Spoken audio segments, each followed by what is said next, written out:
ये सब कुछ हकीकत था, फिक्शन था या कुछ और? हमें इस पूरे मामले में एक बात समझ आई, वो ये कि जावेद इकबाल को मशहूर होने का बहुत शौक था। वो कहानियां गढ़ने में बहुत उस्ताद था। गिरफ्तारी के बाद जब तहकीकात हुई तो इसने अपने दोस्तों बल्कि भाइयों और पुलिस अफसरान को भी शरीक जुर्म बताया। एक बड़ी दिलचस्प बात है, जब इंटेरोगेशन हुई तो अपने भाइयों का भी नाम दे दिया, ये भी मेरे साथ हैं। कुछ जो दोस्त थे जिनसे इसने पैसा मांगा उन्होंने दिया, उनके भी नाम लिखवा दिए। ये 15-20 बंदे उसने ऐसे हमें लिखाया कि ये भी मेरे साथ हैं। तो उनकी हर एक की अलग-अलग इंटेरोगेशन हुई।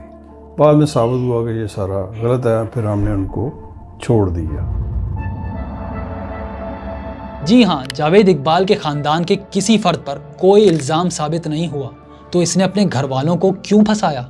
उसके ख़ानदान वाले कहते हैं, पैसा नो डाउट बहुत था इनके पास, अपने दादा की भी प्रॉपर्टी थी, सारा इन्होंने सेल आउट की, जो जो इनकी से मिले पैसा बहुत था, लेकिन उसको बजाय कि किसी कारोबार में इन्वेस्ट करते, पैसे के साथ पैसा जुड़ता, इन्होंने सिर्फ खर्चने पे जोर दिया कि शायद पता नहीं कभी ख़त्म ही नहीं होना। तो वक्त के साथ साथ जब पैसा बिल्कुल ख़त्म हुआ है तो उसके बाद फिर उन्होंने एक मरतबा आके इधर ही, तो मैं भी उधर ही था, तो फैमिलीज़ के उन्होंने बहन भाइयों को एक रिक्वेस्ट की थी कि मुझे थोड़े थोड़े करके 6-7 लाख जितने भी करके सारे करके दो। तब दौर में टोटल 40-45 लाख हो जाना था उस दौर का, इकट्ठे सारे कर भी देते। लेकिन उन्होंने फिर ये डिसीजन लिया कि अगर आज इसको हम पैसे दे देंगे तो नेक्स्ट फिर 6-7 लाख रुपया जो है ना वो फिर रेडी रखो, क्योंकि इसने जिस तरह पहला पैसा नहीं बचाया ये भी उजाड़ देगा, तो उसके बाद फिर हम इसको 7-6 लाख रुपया देंगे। उन्होंने फिर आपस में यही मशवरा बेहतर समझा कि इसको इनकार करो कि हमारे पास नहीं है। वो जो नहीं थी ना, उसके बाद फिर इनके खिलाफ उसने वो जो भी डायरी वगैरह बनाई, इनके सारे नेम लिखे, 100 बच्चों के जो घर से भागे होते थे वो, क्योंकि उसका जो दिमाग था ना वो आपसे मुझसे एक बहुत हटके दिमाग था, उसके शौक भी हटके थे, उसका दिमाग एक बड़ा हटके था, वो डाइजेस्ट था, लिखता भी था, ठीक है। तो उसने फिर इस तरह की एक स्टोरी क्रिएट की जिसमें 100 भागे हुए बच्चों की पुराने कपड़े ले लिए, पुराने उनसे शूज़ ले लिए, नए शूज़ दिला दिए और उसके बदले में उनकी एक एक पिक्चर ले ली।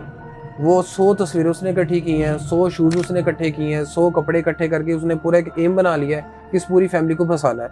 मेरे अपने वालिद साहब के ऊपर उसने 13 जो है ना वो कत्ल डाले हैं बच्चों के, 13 कत्ल मेरे वाले साहब पे। उसने असली में पैसे ना देने का बदल लिया, ना देने का। उसने कहा था कि मैं पूरे खानदान का एक एक बच्चे को जो है ना वो बताऊंगा कि मैं कौन हूँ। लेकिन इन तमाम तर इख्तलाफात के बावजूद ख़ानदान इस बात से इनकारी है कि जावेद इकबाल ने 100 बच्चों का कत्ल किया। दुनिया जो मर्जी समझती रहे, उसने 100 मारा, ये मारा, उसने एक भी नहीं मारा। 100 तो बड़ी दूर की बात, नाखून, बाल, ये चीज़ें जो होती है नहीं गलती, ठीक है ना। 100 बड़ी दूर की बात, एक का भी गवर्नमेंट प्रूफ नहीं कर सकी, एक का भी। जावेद इकबाल को सजाए मौत तो सुना दी गई, लेकिन उस पर अमल दरामद नामुमकिन था। बहरहाल इस सज़ा के खिलाफ अपील की गई। वकील सफ़ाई ने दावा किया कि जिन बच्चों के कत्ल का दावा मुलजिम ने किया है उनमें से कुछ तो अपने घरों को वापस आ चुके हैं, लेकिन उससे पहले कुछ और होता। 8 अक्टूबर 2001 को जावेद इकबाल और इसके साथी साजिद अहमद की खुदकुशी की खबर सामने आ जाती है। दोनों ने रात तकरीबन 2 बजे कोट लखपत जेल की काल कोठरी में खुद को फंदा लगाकर खुदकुशी कर ली। काल कोठरी की छत बहुत ऊंची होती है, इससे किसी का भी खुद को फंदा लगाकर फांसी लगा लेना नामुमकिन होता है। इसलिए इस खबर पर कौन यकीन करता? ना ख़ानदान माना और ना ही कोई साफ़ी। ये इस कहानी का अंजाम है। ये खुदकुशी नहीं थी, उसको जेल में मार दिया गया। ऐसा क्यों? पाकिस्तान में ये वतीरा है पूरे पाकिस्तान की पुलिस का कि ये इंटेरोगेशन से भागते हैं, ये मामले की तहकीक तक नहीं जाते। पुलिस की सारी जो कार्रवाई होती है जब अदालत में जाती है तो वो इतनी मुबहम और बेमानी होती है कि अदालतों से बड़े बड़े मुजरिम जो है वो रिहा हो जाते हैं। लेकिन पुलिस आज भी यही कहती है कि जावेद इकबाल ने खुदकुशी की। इसने खुदकुशी की है वहाँ पर, इसने और बड़े लड़के ने। वो इसके नज़दीक था, साथ ही इन्होंने हैंग किया अपने आप को। और ये जैसे वो कहते हैं, ऐसे मैंने अपनी सर्विस में देखा होता भी है। कैसे? सेमी उसको आप कहते हैं हैंगिंग। वो इसका ये था कि उसने टांगे इसको उठा ली और ऊपर जाकर जैसे छोड़ा तो उसका वज़न पूरा, फिर असल तो है ना कि वज़न पूरा आए गर्दन पर फिर वो टूटेगी, तो वो टूट गई, फिर हो गया। उसमें बड़ी काफ़ी इन्वेस्टिगेशन हुई थी। फिर एक सीनियर ऑफिसर आया था, उसको सारा देखा, उसने कहा कि बिल्कुल ये हैंगिंग है। और जूडरी प्रोडक्शन में देखें, ऐसी फ़ोटोग्राफ्स आपको मिलेंगी। उसने जैसी जिंदगी गुजारी थी वो आम मौत मर भी नहीं सकता था। इसने 100 कत्ल किए या नहीं, अगर 100 नहीं किए तो कितने किए, ये बात मायने ही नहीं रखती। लेकिन कुछ सवालात ऐसे हैं जो आज भी जहन में पैदा होते हैं। इतना बड़ा जुर्म करने के लिए बहुत बड़ी एक्टिविटी दरकार होगी। ये सब पुलिस और मोहल्ले वालों सबकी नज़रों से ओझल रहा, वो भी इतने लंबे अरसे तक। इतनी लाशों को तहलील करने के लिए कितनी भारी मिकदार में तेजाब दरकार होगा। माहिरीन का अंदाजा है कि एक लाश को ठिकाने लगाने के लिए भी 20 से 30 गैलन तेजाब चाहिए, जिस तक किसी आम इंसान की रसाई बहुत ही मुश्किल है। तो 100 लाशों को ठिकाने लगाने के लिए जो 2 से 3 हज़ार गैलन तेजाब हासिल किया गया, इसे लाना, वो भी इतने गुंजान आबाद इलाके में, फिर इस्तेमाल भी करना, ये सब नामुमकिनात में से एक लगता है।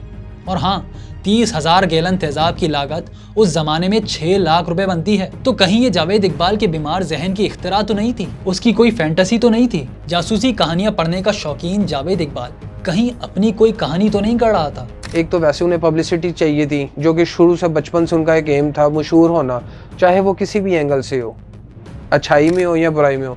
अच्छाई में तो आपको पता है कि आजकल के दौर में एक टाइम लगता है, तो उन्हें जो भी रास्ता सूट किया उन्होंने शॉर्टकट वे यूज़ किया, ख़ानदान को फंसाने के लिए, इनको तंग करने के लिए, ठीक है। और वैसे भी उनका एक नाम इतना जा चुका हुआ था कि पूरे वर्ल्ड में, मेरे ख्याल से दुनिया का कोई ऐसा कोना नहीं है जहाँ पे जावेद इकबाल का किसी को ना पता हो कि Pakistani serial killer 100 killer Javed Iqbal, हर इतना फेमस हो चुका है। उसके बाद उनका भी एम पूरा हो चुका फेमस होने का, ख़ानदान भी फंस चुका। उसके बाद जब उन्होंने अपना बयान चेंज किया है, ठीक है, ये अखबार में भी हमारे पास हेडलाइन है जिसमें इंटरव्यू में बताया गया है कि उन्होंने कहा कि मैंने कोई नहीं मारा, अगर मारा है तो उसका मुझे प्रूफ दो।